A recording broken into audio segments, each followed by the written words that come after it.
The road was deserted as the mystery machine rolled under the pale glow of the moon. The radio crackled while Fred tried to tune in to a station that wasn't just static. Daphne, sitting beside him, held a colorful brochure. The Golden Express, the most luxurious train ride in the country. Experience an unforgettable 2-night journey through the frozen mountains of Silver Peak. But beware. Some legends say it never reaches its final destination. She read aloud.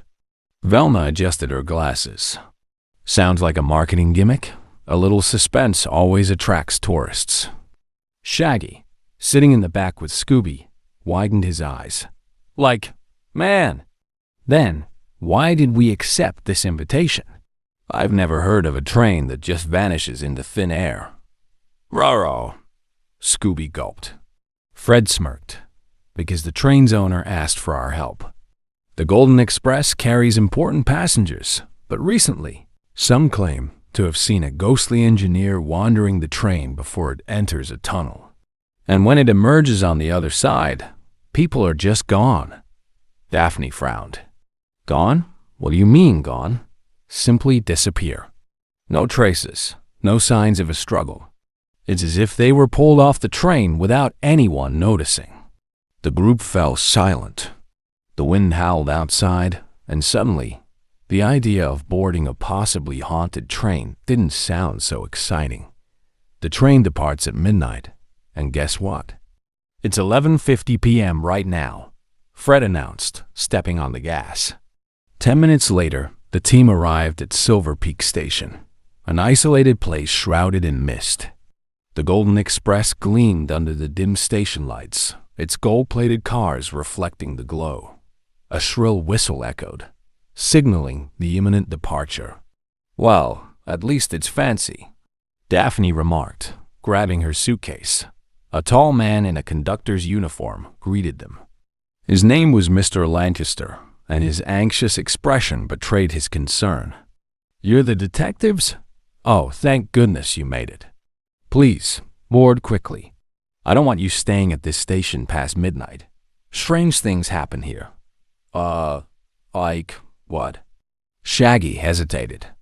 Mr. Lancaster glanced around, as if making sure no one was watching. He lowered his voice. Someone, or something, lingers around this station when the last train departs. But I'd rather not talk about it. Now, hurry aboard. The gang quickly climbed onto the train and found their seats in the main passenger car. As soon as they settled in, the train's whistle blew again, and the doors slammed shut with a loud clunk. The Golden Express rumbled forward, leaving the station behind, swallowed by the thick fog. Scooby glanced out the window and froze. For a brief moment, in the darkness of the platform, he swore he saw a hooded figure staring at the departing train. Raro, he whispered, shrinking into his seat. And with that, the train disappeared into the night, beginning its eerie journey through the mountains. The Golden Express rattled along the icy tracks, its wheels clanking rhythmically as it cut through the misty mountains. Inside the lavish passenger car, golden chandeliers flickered, casting eerie shadows against the velvet-lined walls. The scent of polished wood and expensive perfume lingered in the air, but beneath the luxury, an unsettling tension filled the atmosphere. Fred glanced around. The train wasn't packed, but there were enough passengers to make the setting feel strange. A mix of business people, an elderly woman reading a leather-bound book, a man in a trench coat scribbling furiously in a notepad. Nobody spoke much. Velma adjusted her glasses. Something's off. This doesn't feel like a normal train ride. Maybe it's just a creepy ghost story hanging over it, Daphne suggested, crossing her arms.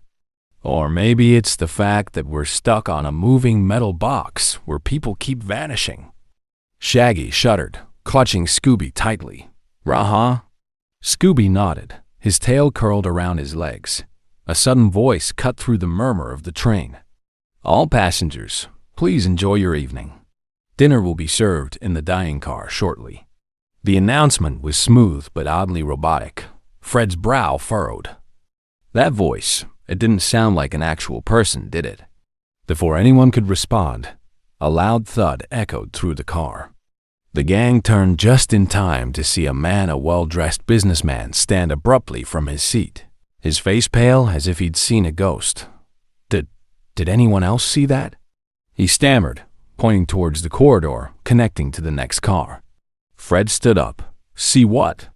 A man, or something that looked like a man. He was staring right at me, but his eyes were hollow, like black pits. He just disappeared through the door without opening it. Velma frowned. Are you sure? Maybe it was just a reflection. No, I know what I saw. The man looked around, expecting agreement, but the other passengers kept their heads low, uninterested, or pretending not to have seen anything. Fred exchanged glances with the gang. They knew better than to dismiss a clue like this. All right, we'll check it out. The businessman nodded nervously and sank back into his seat. The gang made their way toward the door leading to the next car, Fred in the lead. He carefully pushed it open, revealing the corridor bathed in dim blue light. Daphne shivered. I don't like this. The hallway was silent, except for the soft hum of the train's movement. They advanced cautiously, but before they could reach the next door, a sudden gust of freezing air rushed past them. The lamps flickered violently, and for a brief moment, a figure in a conductor's uniform appeared at the far end of the hallway. But there was something wrong. His face was shadowed beneath his cap, and his eyes glowed an eerie white. Raggy, Scooby whispered, tugging at Shaggy's sleeve. I see him, buddy. I see him. The figure took one step forward and then vanished into thin air. Daphne gasped. Did you see that? Velma pressed her fingers to her temples. Okay, either we're witnessing an elaborate prank or this train has an actual ghost on board. Before anyone could react, a sudden scream pierced the air from the dining car. The gang bolted toward the sound, pushing through the heavy wooden door. Inside, passengers were gathered around a single table where a seat was empty. A plate of half-eaten food sat in front of it, but the man who had been sitting there was gone. What happened? Fred demanded. A woman clutched her pearls, eyes wide with fear. He was there 1 second, and then he just vanished. Shaggy gulped. Okay, this is getting way too real. Velma scanned the room. There were no open windows, no doors leading outside, no place where someone could have just disappeared. Fred straightened. We need to check the security room. If there's a logical explanation, the cameras will show it. Daphne nodded. And if there isn't? Fred exhaled. Then we might just be dealing with a ghostly kidnapper. The train continued chugging forward, deeper into the dark mountains, as a chilling realization settled over the gang. Someone or something was taking people, and they might be next. The cold wind howled through the abandoned station, sending loose papers and debris swirling around the gang's feet. The Golden Express had vanished into the night, leaving them stranded in an eerie, forgotten place. Shaggy wrapped his arms around himself. This is officially the worst vacation ever. Scooby shivered. Raha! Fred scanned the area, his jaw tightening. We need to find a way out of here. Velma adjusted her glasses and studied the old platform. The wooden signs were worn and barely legible, covered in dust and grime. She wiped one with her sleeve and squinted. Silver Peak Terminal, decommissioned in 1932. Daphne gasped. Wait, what? This station hasn't been in use for almost 100 years. Velma nodded grimly. And yet, here we are. Fred turned to the darkened hallways leading deeper into the station. The only way out seemed to be through the terminal itself. We have no choice. We need to explore. Shaggy gulped. Can't we just, Not? A distant whistle echoed through the air, making everyone freeze. It sounded warped, almost like a train whistle from another time. Daphne whispered. Did you hear that? Scooby's ears flattened against his head. "Rah-rah." Fred straightened. "Come on, let's move." The gang stepped cautiously into the terminal building. The arched ceiling loomed above them, lined with shattered chandeliers and faded murals. The ticket booths were abandoned, and the metal turnstiles were rusted in place. But what sent chills down their spines was the wall of missing person posters plastered across one side of the station. Velma swallowed hard. These are all people who vanished. Daphne traced a finger over one of the posters. The dates ranged over several decades: 1932, 1957, 1971, 1999. All these people had disappeared under identical circumstances. Shaggy's voice was barely a whisper. "You think they were on the Golden Express too?" Velma nodded. "It's possible. If that train's been running for nearly a century, taking passengers and never bringing them back." Scooby whimpered. "Like a Rostich." Fred clenched his fists. "Then we're breaking the cycle." Suddenly, a loud clatter echoed through the empty station. Everyone whipped around, staring down the corridor leading toward the train tracks. Something was moving. Daphne stepped closer. "Hello?" A low metallic scraping sound rang through the station. It was coming from the far end of the platform, and then, out of the shadows emerged a man in a train conductor's uniform. But his face was gaunt and pale, his eyes hollow and sunken, as if he hadn't slept in decades. His clothes were faded and torn, covered in dust and soot. He took a staggering step forward.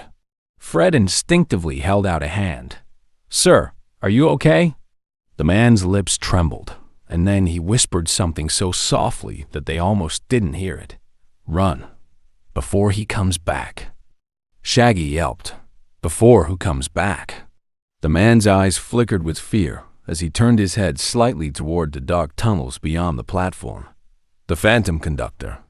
He controls the train. He keeps us here." Daphne's breath caught in her throat. "Wait, you're one of the missing passengers?"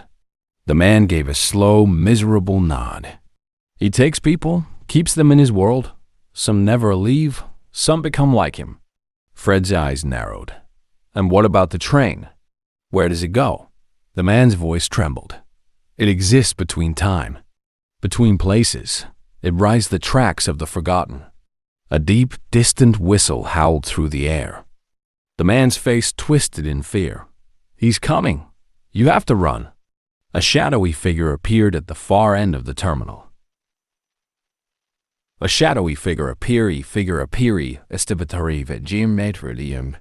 The far end of the terminal. The Phantom Conductor. His empty white eyes gleamed as he stepped forward. The lights in the station flickered violently, casting the gang into a stuttering darkness. Scooby jumped into Shaggy's arms. Run! Fred grabbed Daphne's hand, and the gang sprinted toward the exit. The Phantom Conductor moved impossibly fast, gliding across the platform without moving his legs. "You don't belong here." His voice echoed, distorted and layered, as if multiple voices spoke at once. The exit doors were locked. Fred shoved against them. "They won't budge."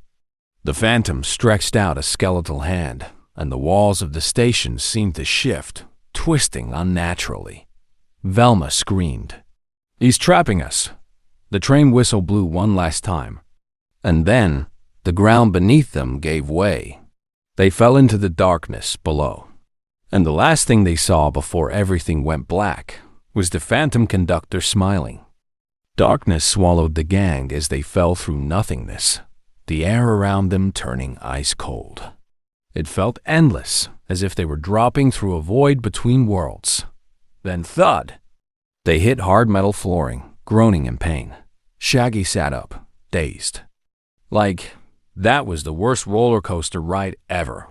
Scooby shook his head. "Raha?" Fred stood and scanned their surroundings. His stomach clenched. They were inside a train car, but not the Golden Express they had boarded earlier. This version was rotting, old, and forgotten. The velvet seats were torn and faded. The golden chandeliers rusted, and the windows were fogged over with an eerie mist.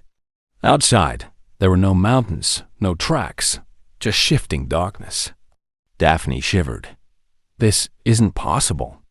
We were just at the station. Velma touched a dust-covered window, wiping a small portion clean. Beyond the glass was an endless void, stretching in every direction. I think we're still on the train, but not in our world. Fred's fist tightened. Then we need to find a way off. Let's head to the engine room.